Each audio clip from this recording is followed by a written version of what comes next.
श्री राम जय जय राम, श्री राम जय जय राम। सीताराम सीताराम सीताराम। श्री गणेशाय नमः, श्री गुरुवे नमः, श्री चंद्रशेखराय नमः।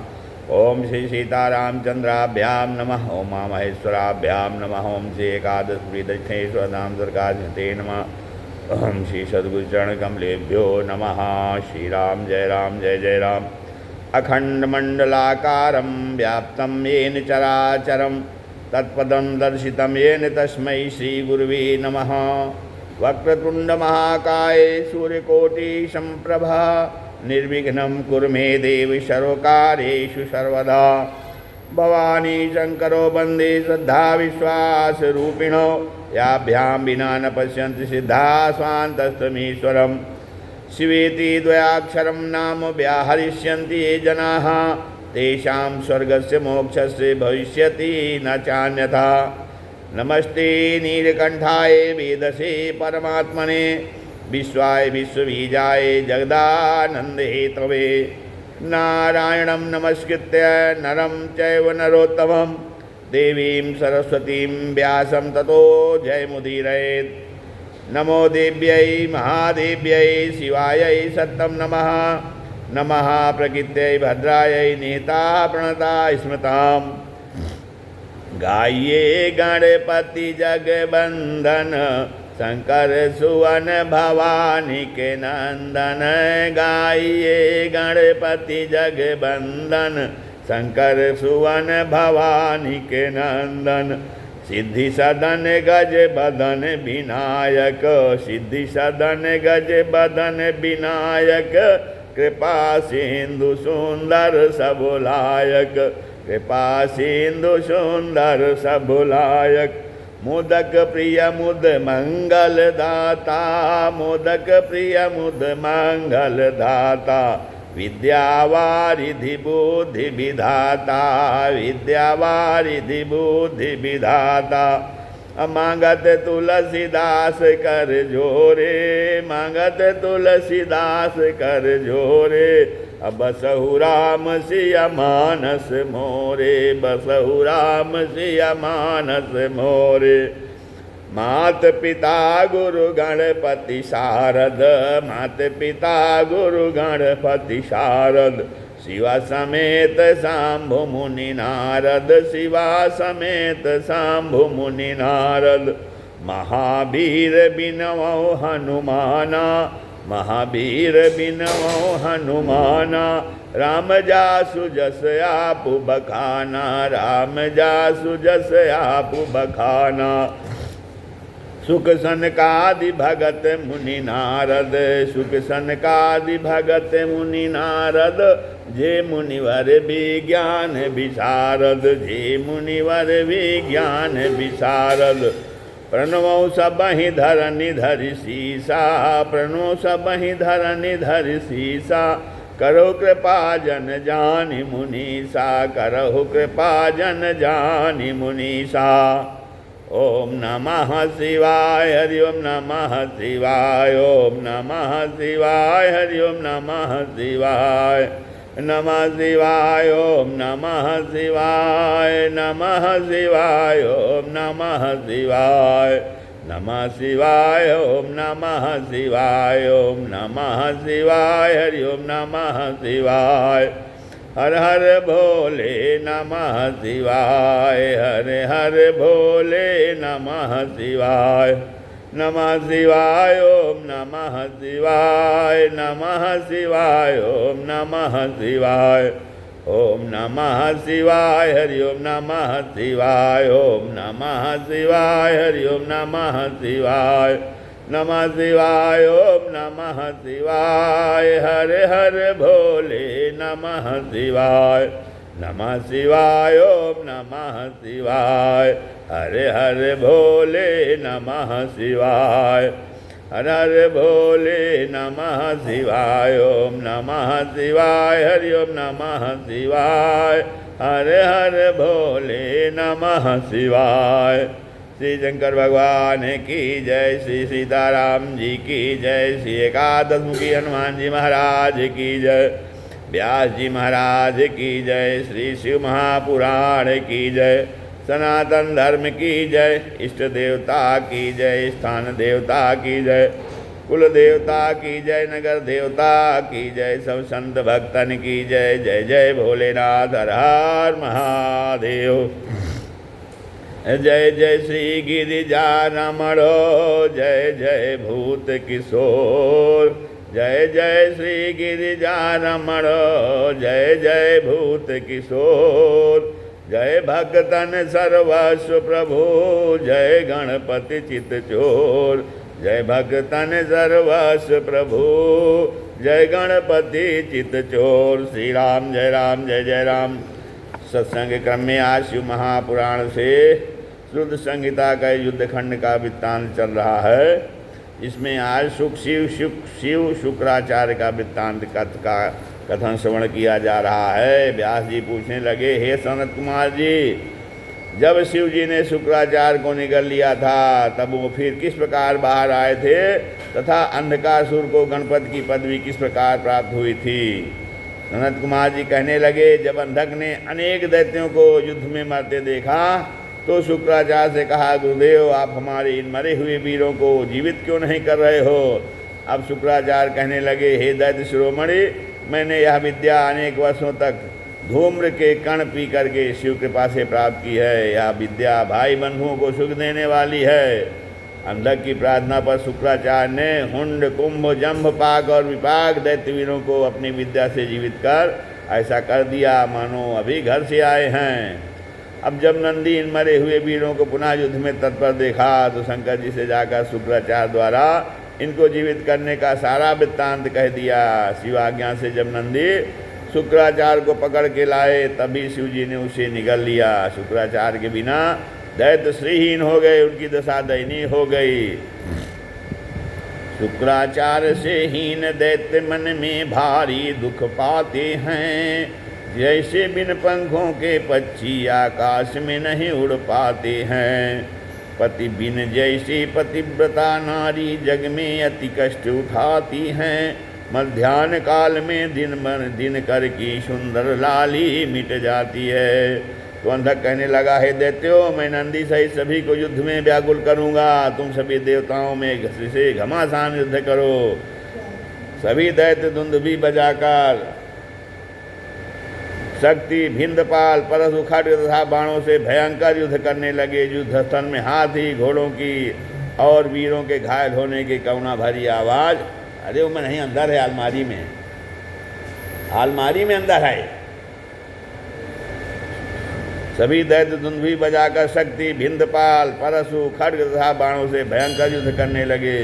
युद्ध स्थल में हाथी, युद्ध स्थल में नंदी, गणेश, युद्ध स्थल में हाथी, घोड़ों की और वीरों के घायल होने करुणा भरी आवाज़ आने लगी। युद्ध में नंदी, गणेश और स्कंद ने बाणों, त्रिशूल और शक्तियों के प्रहारों से दैत्यों की सेना और अंधकार दैत्यों को भयभीत और घायल कर दिया। और उधर शुक्राचार्य को शिव जी को उधर से निकलने का कोई मार्ग दिखाई नहीं दिया तो शिव जी के उधर में सर्वस्तक भ्रमण करते रहे। सनत कुमार कहते हैं, सवर्षाणाम शतम कुच्छो भविष्य परितो भ्रमण न तस्य ददिशे रंध्रम शुचे रंध्रम खलो यथा।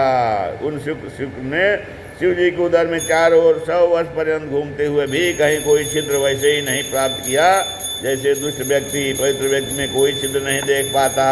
तब शुक्राचार्य शिव जी के लिंग द्वारा वीर रूप से शिव के द्वारा दिए योग मंत्र को जप करके ही निकले। पार्वती ने उसे पुत्र समान माना। शिव जी ने अजर अमर बना दिया। शुक्राचार्य जिस मंत्र को जब कर बाहर निकले वह मंत्र रुद्र शम यू खम के 49वें अध्याय के आरंभ में लिखा है। युद्ध संहिता युद्धखंड के अध्याय के आरंभ में लिखा है, बिना कौमा विराम के पूरे पृष्ठ पर लिखा हुआ है यह वह मंत्र। ओम नमस्ते देवेशाय सुरासुर नमस्कृताय भूत भव्य महादेवाय। ओम नमो नमः। शिव पुराण मंत्र यह मंत्र कष्ट निवारक और शांतिदायक है। अब सनत कुमार जी कहने लगे, हे व्यास जी, जब शंकर जी ने अंधक को त्रिशूल पर सूखते देखा उस समय उसका अनवरत जाप शिव के 108 नामों का चल रहा था।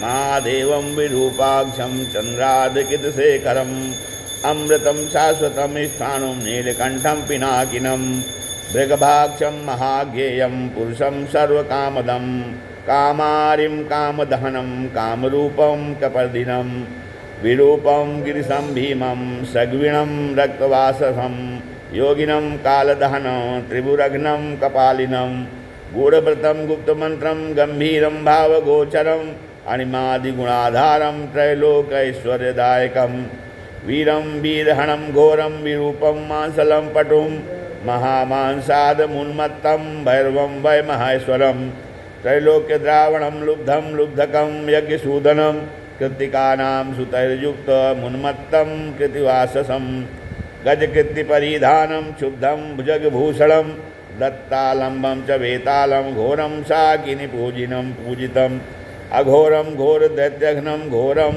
घोरघोषं वनस्पतिं भस्माङ्गजटिलं शुद्धं भेरुं धतशतसेवितं भूतेश्वरं भूतनाथं पञ्चभूतासितं खगं क्रोधितं निष्ठुरं चण्डं चण्डीशं चण्डिकाप्रियं चण्डं तुङ्गुं गरुत्मन्तं नित्यामासो भोजनं लेलिहानं महारौद्रं मृत्युं मृत्योर्गोचरं मृत्युर्मृत्युं महासेनं श्मशानारण्यवासिनं रागं विरागं रागान्धं भतिरागशतार्चितं सत्यं रजस्तमो धर्म अधर्मं वासवानुजं सत्यं त्वसत्यं सद्रूपमसद्रूपं हेतुकम् अधनारीश्वरं भानुं भानुकोटिशतप्रभं यज्ञं यज्ञपतिं रुद्रामीशानां वरदं शिवम् अष्टोत्तरशतं हेतन्मूर्तीनां परमात्मनः शिवस्य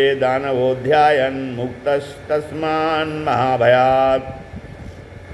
तो कहते हैं इस प्रकार परमात्मा श्री जी के इन 108 मूर्तियों का ध्यान करता हुआ वैद्यत उस महाभय से मुक्त हो गया। अब पर कहाँ परम उदार आप और कहाँ काम को उधार से ग्रसित मैं आपसे क्षमा प्रार्थी हूँ। अब आप मुझे अपनी भक्ति दे करके देवताओं से भय त्याग करके शांत चित्त होकर सदा आप दोनों के गणों के साथ निवास करूँ। उसके ऐसे वचन सुनकर शिव जी ने अंधक को कृपा दृश्य देखा। अंधक पुरुषजन के वृत्तांत को याद करके मनोरथों से पूर्ण हुआ। माता पिता को प्रणाम कर कृतकृत्य होकर स्थित हुआ। शिव जी द्वारा शुक्राचार्य जी को अमृत संजीवनी विद्या प्रदान करना। संत कुमार कहने लगे, हे व्यास जी, एक समय भार्गव शुक्राचार्य ने वाराणसी में जाकर के विश्वनाथ का ध्यान करके तपस्या की। वहाँ पर शुक्रेश्वर लिंग की स्थापना करके उसके सामने एक कूप खुदवाया था और एक दोण।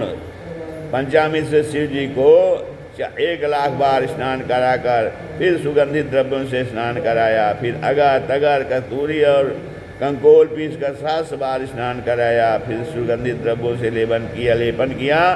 फिर अमलता, धतूरा, कनेर, कमल, चमेली, कदम, बकुल, केसर, मदार, धूप, आम के पत्ते, कचनार आदि के फूल और पत्तों से शिव जी को 5,000 शिव जी की 5,000 वर्ष तक अनेक प्रकार से पूजा की।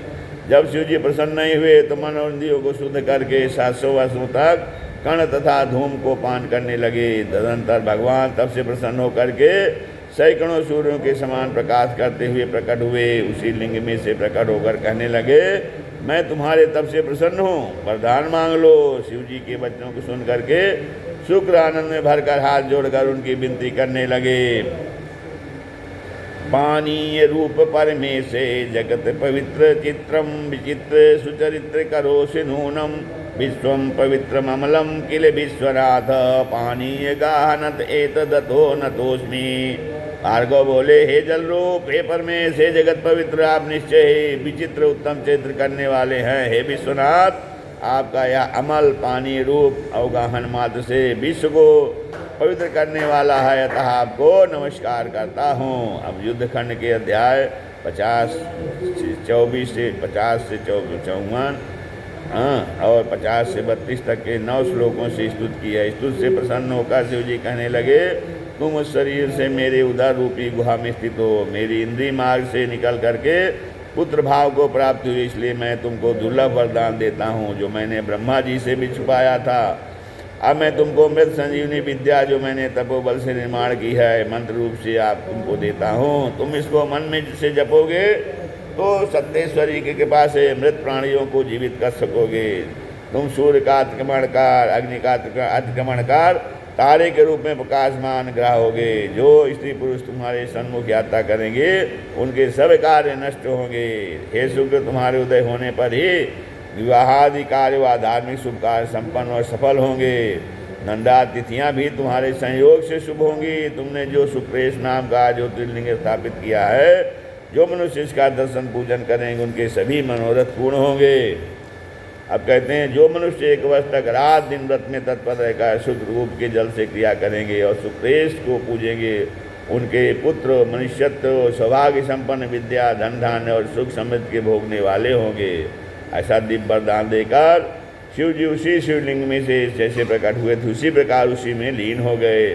शुक्राचार्य अलौकिक विद्या और वरदान प्राप्त कर धन्य हो गए। अब शुक्राचार्य भोलेनाथ शिव जी कहते हैं, श्री भोलेनाथ शिव भक्त एक शिव का जाचर, भक्त एक शिव का चला शिव को मनाने के लिए, हाथ में 2 फूल ले शिव पर चढ़ाने के लिए। घुस गया मंदिर के अंदर जय सदा शिव बोलकर, हाथ ऊपर को किया घंटा बजाने के लिए। देख कर सोने का घंटा पाप मन में आ गया, लग गई उसकी लगन घंटा उतारन के लिए। कोशिशें कीन्हें बहुत पर घंटे तक पहुँचा नहीं, चढ़ गया शिवलिंग पर घंटा उतारन के लिए। इतने में आहट हुई, समझा कोई है आ गया, हो गया तैयार वो बस भाग जाने के लिए। भक्त की यह भावना भी शिव के मन को भा गई, हो गए भोले प्रकट दर्शन दिखाने के लिए। लोग तो फल फूल ही मुझ पर चढ़ाते हैं सदा, तू तो खुद ही चढ़ गया मुझको रिझाने के लिए। भोले के चरणों में गिरकर भक्त यों कहने लगा, तुमको पाकर और क्या बाकी है पाने के लिए। श्री राम जय राम जय जय राम। उषा और अनिरुद्ध का आख्यान आ रहा है।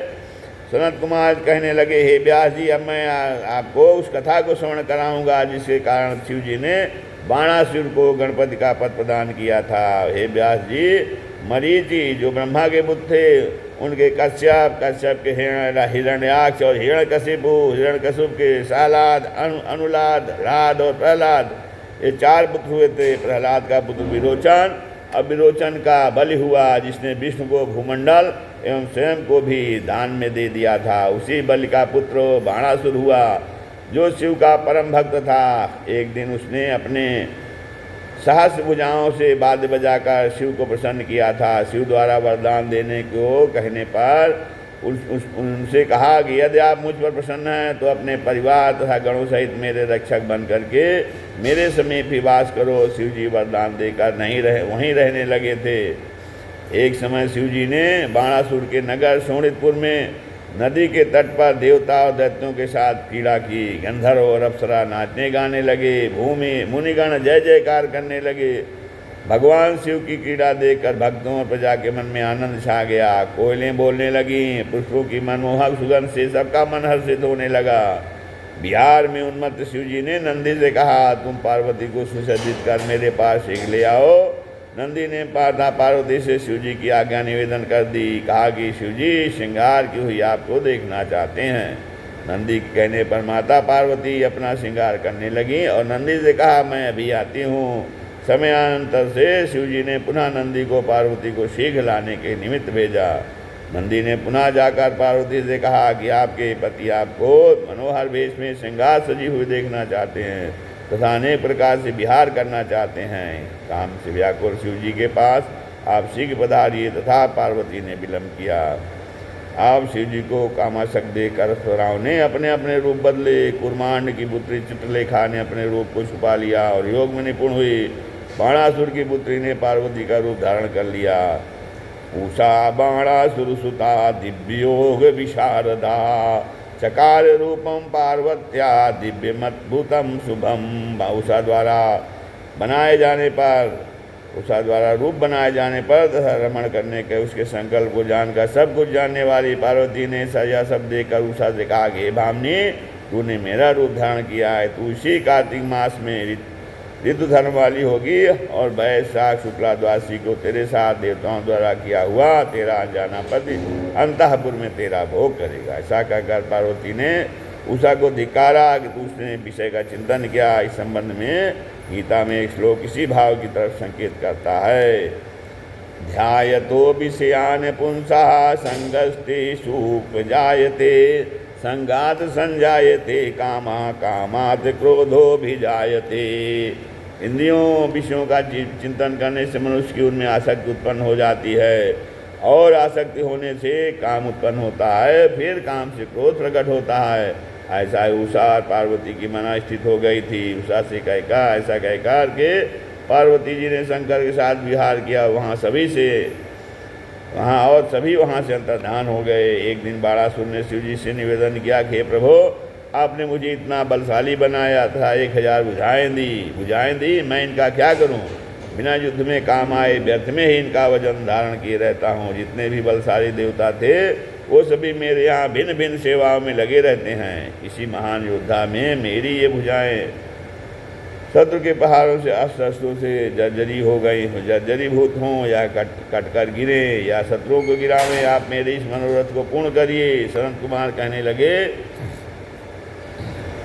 बाणासुर की इन अहंकार भरी बातों को सुनकर शिव जी कहने लगे, अरे दैत्य कुल में नीच, तुझे ऐसा मत से भरा अभिमान नहीं करना चाहिए। दुष्ट, तेरी वो मनुष्य के सिर वाली ध्वजा जो मोर सहित है, जिस दिन गिर जाएगी उसी समय तेरा मेरे समान बलवान से प्रचंड युद्ध होगा। ऐसा कहकर शिव जी की वाणी मौन हो गई।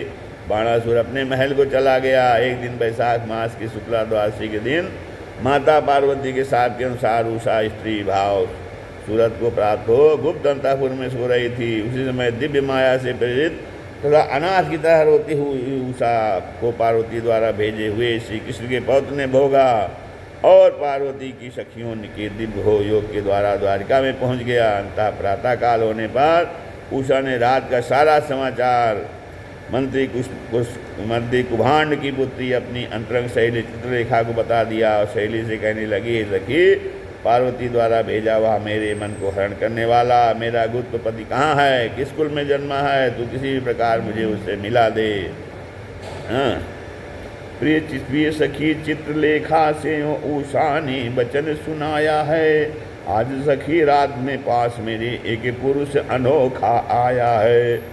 बातें की मधुर मुझे भोगा, अब पता न उसका पाती हूँ, ए सखी मिला दे तू उससे, उसके बिन मैं बिल खाती हूँ। देवता यक्ष गंधर्वों के चित्रलेखा चित्र बनाती है, श्री कृष्ण प्रोक्त अनिरुद्ध लखा उषा मन में हर्षाती है। यही सखी चित चोर मेरा मन मेरा अति हर्षाता है, जल्दी से तो इसको ला दे, यह जहाँ कहीं भी रहता है। अब श्रीमद् भागवत में इसका उल्लेख है, तस्योषा नाम दुहिता स्वप्ने प्रद्युम्निना रतिम कन्या लभत कांतेन प्रागदिष्ट सुतेन सा।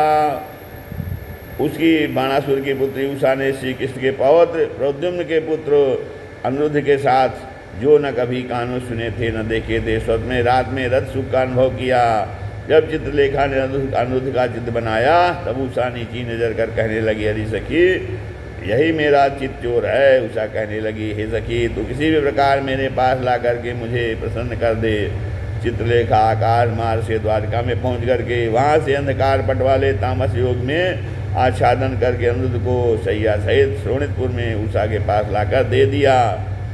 उषा काम से उन्मत्त हो रही थी। अनिरुद्ध को देखकर कुछ भयभीत से होकर अत्यंत प्रसन्न हो गई। अनिरुद्ध उषा के महल में रहने लगे, लेकिन द्वारपालों को कुछ शंका हुई और उन्होंने बाणासुर से जाकर निवेदन किया, देव कश्चिन जानी ते गुप्त शांता पुरे बलात् सकोवस्थित कन्याम वैश्वम ग्राहाधर्धर्ष। हे देव, न जाने कि पुरुष ने आपके अंतःपुर में आकर के आपकी कन्या का बलात् से भोग किया है। हे स्वामी, आप शीघ्र चलकर वहाँ देखो, हम दोषी नहीं हैं। बाणासुर ने वहाँ जाकर जब देखा तो आग बबूला होकर 10,000 सैनिकों को वहाँ भेजा और कहा, इसको मार दो या बंदी बना लो और कारागार में डाल दो। अनिरुद्ध 10,000 योद्धाओं से घिरे महल से बाहर आकर उन सैनिकों से भयंकर युद्ध करने लगे। अनिरुद्ध ने सारी सेना का संहार कर दिया। बाणासुर ने कुभांड के साथ 10,000 सैनिक और भेजे। कहा, इस दुष्ट ने दुस्साहस करके मेरी कन्या को दूषित किया, इसे तुरंत मार दो। घमासान युद्ध होने लगा। अनिरुद्ध ने सैनिकों को खत्म करके कालाग्नि के समान शक्ति से बाणासुर पर प्रहार किया। तब कपट युद्ध वाला बाणासुर अंतर ध्यान हो गया और अनेक शस्त्रों से प्रद्युम्न पुत्र अनिरुद्ध पर प्रहार करने लगा। छल से बलिपुत्र बाणासुर ने अनिरुद्ध को नागपाश में बांध लिया।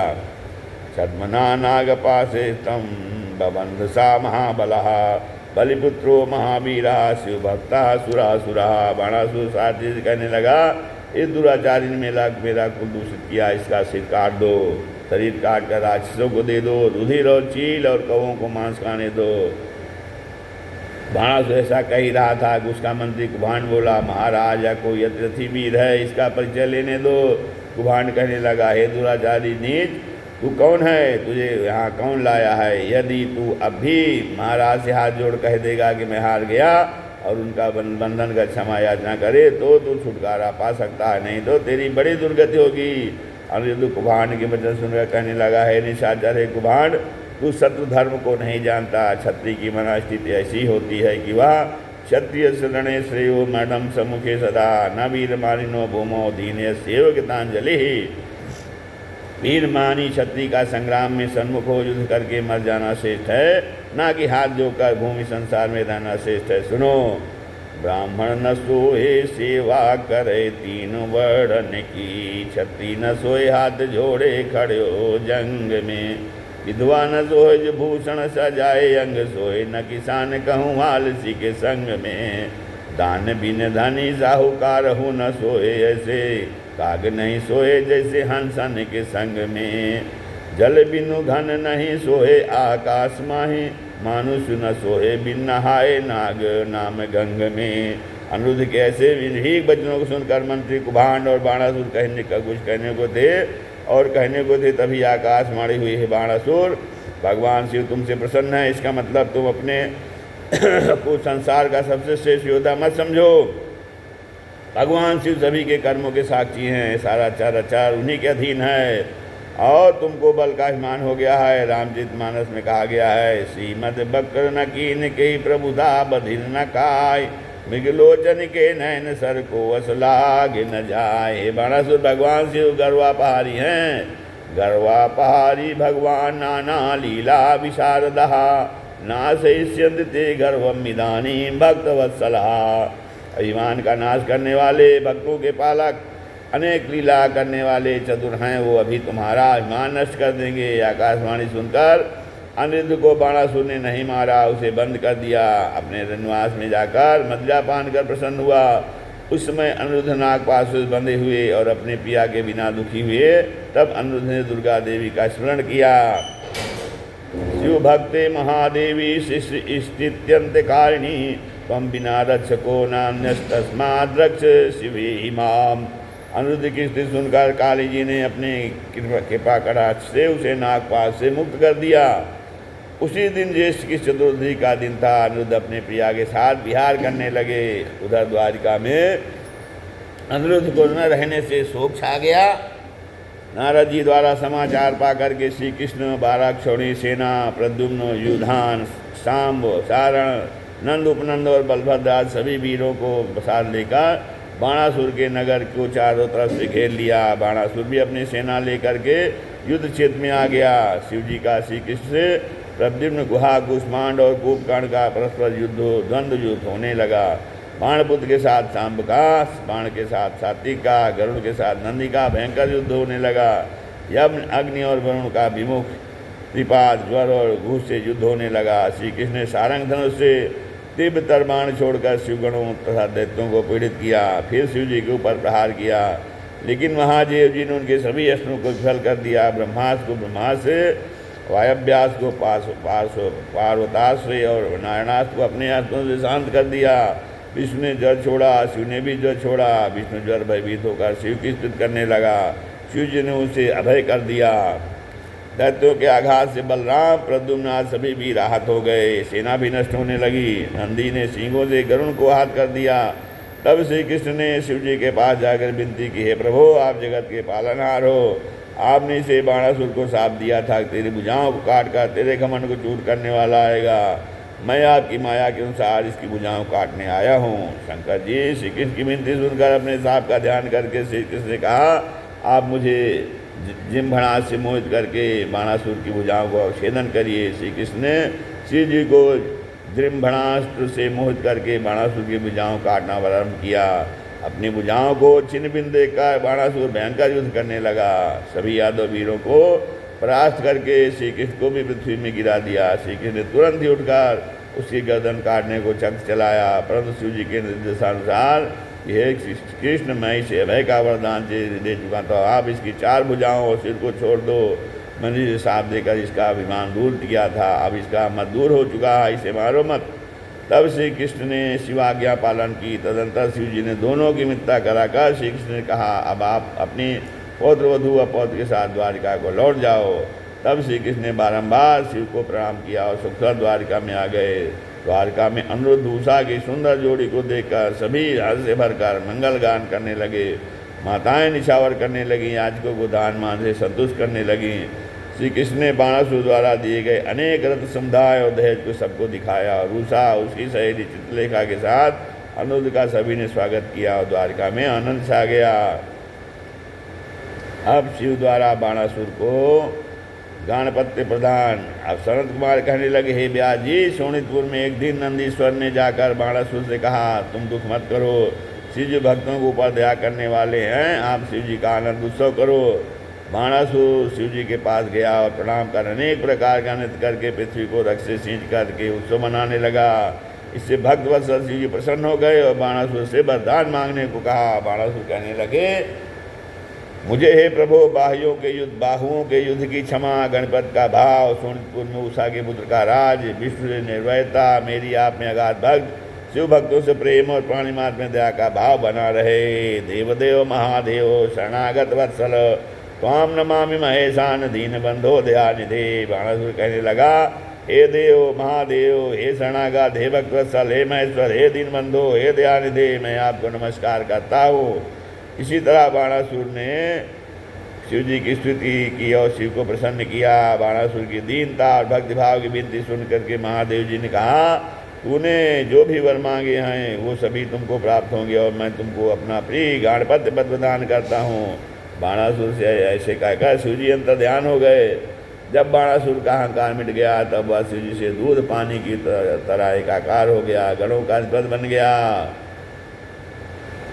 पानी पैसों मिलत ही जानो अपनो मीत, आप भयो फीको बहे जल को कियो सुचित, जल को कियो सुचित तब तपय कहो जब जानी, तब अपने तन वारी वारी मन प्रीति आनी, उछल चलो पै तबय शांति जल छिरकत ठानी, सद्पुरुषों के प्रीत रीत जो पयो पानी। शिव द्वारा गजासुर व दुंदुभि निहलाद बध। अब सनत कुमार जी कहने लगे, व्यास जी, अब मैं आपको उस चरित्र को सुनाऊंगा जिसमें शिव जी ने गजासुर को मारा था। श्री व्यास जी, जब देवताओं के निमित्त देवी ने महिषासुर का वध किया था तब उसका पुत्र गजासुर हिमालय की गुफा में ऊपर को हाथ उठाए पैर के अंगूठे पर स्थित होकर के अधिक समय तक तप करने लगा। जब तप पराकाष्ठा पहुँचा तो उसके मस्तक से निकलने वाली धूमाग्नि उसके ऊपर नीचे के लोगों को जलाने लगी। इंद्रादि देवता भयभीत होकर ब्रह्मा जी के शरण में जाकर कहने लगे, ब्रह्मदेव, आप हमें गजासुर के ताप से बचाइए। देवताओं की प्रार्थना सुन ब्रह्मा जी के मन में दया भाव आ गया और वो गजासुर के पास जाकर कहने लगे, हे दैत्य प्रमुख, तुम्हारी तपस्या से मैं प्रसन्न हूँ, तुम अपना मनभाया वरदान मांग लो। गजासुर ब्रह्मा जी की वाणी सुनकर के प्रसन्न होकर कहने लगा, हे ब्रह्मदेव, मैं काम के वशीभूत होकर किसी भी स्त्री पुरुष से कभी न मरूँ, देवादिकों से अजय होकर लोकपालों की संपत्ति को भी भोगने वाला बनूं। ब्रह्मा जी त्रास कहकर चले गए। वरदान पाकर के गजासुर ने देव, असुर, नाग, गंधर्व, मनुष्य सभी को अपने वश में करके लोकपालों के स्थानों को भी छीन लिया। इतने पर भी संतुष्ट होकर ब्राह्मणों को, संतों को, धर्मात्माओं को सताने लगा। एक बार वह काशी में जाकर के सबको सताने लगा। सभी देवता मिलकर शिव जी के पास जाकर गजासुर से रक्षा की गुहार करने लगे। कहने लगे, प्रभु, गजासुर अपने शरीर को 9 योजन ऊंचा उतना ही चौड़ा बनाकर प्रजा को सताता है, आप भक्तों की रक्षा करो। शिव जी पुकार सुनकर भक्तों की रक्षार्थ काशी में पधारे। शिव जी को देखकर हाथ में खड़े लेकर कहने लगा, हे शिव जी, मैं अब तुमको मारूंगा। और ऐसा कहकर शिव जी की तरफ दौड़ा, लेकिन शिव जी ने उसे उसी त्रिशूल से मारकर पृथ्वी पर गिरा दिया। तब अपना अंत समय जान करके गजासुर शिव जी की विनती करने लगा, देव देव महादेव तब भक्तोस्मि सर्वथा, जाने त्वाम त्रिदिवीशानम त्रिशूलिन स्मरणहारिणम। गजासुर बोला, हे देव हे महादेव, मैं सब प्रकार से आपका भक्त हूँ। त्रिशूलिन, मैं काम देव का नाश करने वाले आप देवेश को जानता हूँ, आपका भक्त हूँ। हे कामदेव का नाश करने वाले, मैं आपको जानता हूँ। प्रभु, आप ही संसार में बंधन करने योग्य हैं, आप ही संसार के रचयिता पालन करता, आप ही संहार करता है। संसार में जो भी आया है उसे एक न एक दिन संसार से जाना पड़ता है। हर मेला उखड़ जाता है 2-4 दिन की बाद, मन दर्द से भर जाता है 2-4 दिन के बाद, गुलशन भी उजड़ जाता है 2-4 दिन के बाद, मिलता है बिछुड़ जाता है 2-4 दिन के बाद। यास्तोष भगवान, आप मुझ पर अपनी कृपा दृष्टि बनाइए। शिव जी की वंदना कर गजासुर हाथ जोड़कर स्थित हुआ। शिव जी अत्यंत प्रसन्न होकर कहने लगे, हे गजासुर, मैं तुझ पर प्रसन्न हूँ, वरदान मांग ले। गजासुर कहने लगा, हे प्रभु, यदि आप मुझ पर प्रसन्न हैं तो पहला वरदान तो याद हो कि आप आज से मेरे चर्म खाल को धारण करिए। दूसरा वरदान याद हो कि आज से आप एक आपका एक नाम कृतिवास हो। शिव जी कहने लगे, हे गजासुर, आज से समस्त काशीलिंगों में शेष कृतिवासेश्वर नाम से ज्योतिर्लिंग इस काशी में प्रसिद्ध होगा। ऐसा कहकर महादेव ने गजासुर के चर्म को धारण करके शरीर को आच्छादन किया। सनत कुमार कहने लगे, हे व्यास जी, अब मैं आपको उस कथानक को सुनाता हूँ जिसमें शिव जी ने दुंदुभी निनाद के बाद नीलाद के वध किया था। हे व्यास जी, जब भगवान ने वराह रूप धारण कर हिरण्याक्ष का वध किया था, उससे दिति बड़ी दुखी हुई। तब प्रहलाद के मामा दुंदुभी निहलाद ने दिति को आश्वासन दिया कि मैं विष्णु और भुगते भक्तों से अवश्य बदला लूँगा। सोचने लगा, विष्णु ब्राह्मणों की रक्षार्थ पृथ्वी पर अवतार लेते हैं। परित्राणाय साधूनाम विनाशाय चतुष्कृताम धर्म संस्थापनार्थाय संभवामि युगे जीवे। गीता में श्री कृष्ण का उद्घोष है कि भक्तों का उद्धार करने, दुष्टों का विनाश करने तथा धर्म को फिर से स्थापना करने को हर युग के अंदर प्रकट होता हूँ। ऐसा सोचकर संत ब्राह्मणों की हत्या करने लगा, यज्ञाद अनुष्ठानों को खंडित करने लगा। जेहि जेहि देश धीन दुज पावहीं, नगर गाँव पुर आग लगावहीं। उसने सोचा, संत ब्राह्मण काशी में अधिक रहते हैं, प्रथम उन्हीं का भक्षण करूँ। जो भी संत ब्राह्मण मिलते सभी को भक्षण करने लगा। एक दिन एक शिवभक्त ब्राह्मण महादेव शिव जी की पूजा करके उनके ही ध्यान में लीन था। तभी वहाँ जाकर उस दैत्य ने व्याघ का रूप बना करके उस शिव भक्त को खाने की इच्छा की। तभी शिव जी अपने भक्त पर संकट देख करके लिंग में से प्रकट हो गए। शिव जी को देखकर दैत्य ने पर्वताकार रूप बना करके तिरस्कार सहित उनके कोख में प्रहार किया। फिर महादेव ने भी उस पर अति कठोर मुष्टि से प्रहार किया। शिव जी ने उस अति कराल असह्य आघात से दर्द की मृत्यु हो गई। उस व्याघ्र के कंदन को रात में सुनकर सभी ऋषि उसी समय वहाँ पर आकर शिव जी की विनती करने लगे, हे देव, हे सदाशिव, आप भक्तों के पालक हो, आपकी जय हो। उसी समय शिव उसे अपनी काख में लेकर वहाँ उपस्थित हुए। सभी संत कहने लगे, हे प्रभु, आप इसी स्वरूप में व्याघ्रेश नाम से काशी में शेष स्थान पर स्थापित होकर के तीर्थवासियों पर कृपा करो। शिव जी उसी रूप में वहाँ स्थिर होकर ऋषियों मुनियों से कहने लगे, जो मेरे इस पवित्र लिंग के श्रद्धा दर्शन करेगा, पूजा करेगा, उसकी सभी मनोकामनाएं अवश्य पूरी होंगी। जो प्राणी इस व्याघ्रेश्वर चित्त को श्रवण कराएगा, उसकी सभी मनोकामनाएं पूरी होंगी। यही शिव शंकर लीला है। शिव शंकर लीला का अमिताक्षर वाला इतिहास स्वर्ग की भक्ति और पुत्रादि को देने वाला है। अब गौरी द्वारा विदल और उपलबाद सनत कुमार कहने लगे, हे व्यास जी, विदल और उत्पल नाम के 2 दैत्य ब्रह्मा जी की तपस्या कर तथा वरदान पा करके बड़े पराक्रमी हो गए थे। उन्होंने अपनी भुजाओं के बल से तीनों लोगों को तृणवत तुच्छ कर दिया था और सभी दैत्यों को, देवता, किन्नर और गंधर्वों को जीत करके तस्त कर दिया था। दैत्यों से संतप्त देवता दुखी होकर ब्रह्मा जी के पास गए और प्रणाम करके कहने लगे, हे विधाता, हमको विदल और उत्पल दोनों दैत्यों ने पीड़ित कर रखा है, हम कहाँ जाएँ, क्या करें, आप हमारी रक्षा का उपाय बताइए।